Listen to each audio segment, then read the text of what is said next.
Hi, my name is Liz Kramer, and I'm with the Rice County Historical Society. Today we'll be talking about Sellner Manufacturing and the Tilt-a-Whirl's history in Faribault. Sellner Manufacturing in Faribault spanned 5 generations. Frederick Sellner was born in present-day Germany and came to the United States in the mid-1880s. He was a furniture maker by trade, and his son Herbert carried on the tradition, founding the Sellner Woodcraft Company.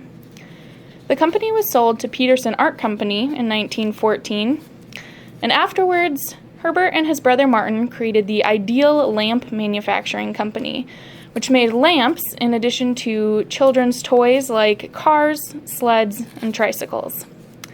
Lead shortages in World War I put an end to the Ideal Lamp Company, and after it was dissolved, Herbert began to create water ride amusements. Starting with diving boards, he then introduced the Sellner Water Toboggan Slide at Roberts Lake, and then the Sellner Water Wheel. After a boat-based merry-go-round proved unstable, Herbert adopted the idea for land, creating the first Tilt-a-Whirl in a neighbor's back garden. The first Tilt-a-Whirl was sold for $4,500 to the Wildwood Amusement Park on the shores of White Bear Lake. People loved the chaotic and unpredictable ride, and it grossed over $30,000 in its first year. In 1927, a sickly and ailing Herbert convinced his brother Martin to help run the business, while Herbert continued to invent rides. After Herbert passed, Walter ran the company, and his son invented the modern 7-car version of the Tilt-a-Whirl. World War II disrupted production, but Sellner Manufacturing continued to invent and produce amusement rides throughout the years.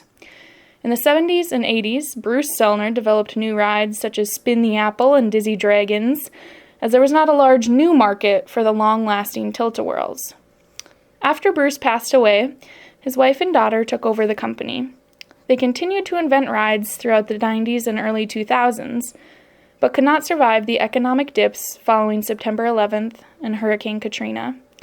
Sellner Manufacturing was sold in 2011 to a Texas-based company. The name Sellner has not completely left the Faribault area, though. A restored Tilt-a-Whirl car is on display in Central Avenue, and parts of the business, including the fiberglass and paint departments, have remained in town. This is the Rice County Historical Society, preserving the past for future generations.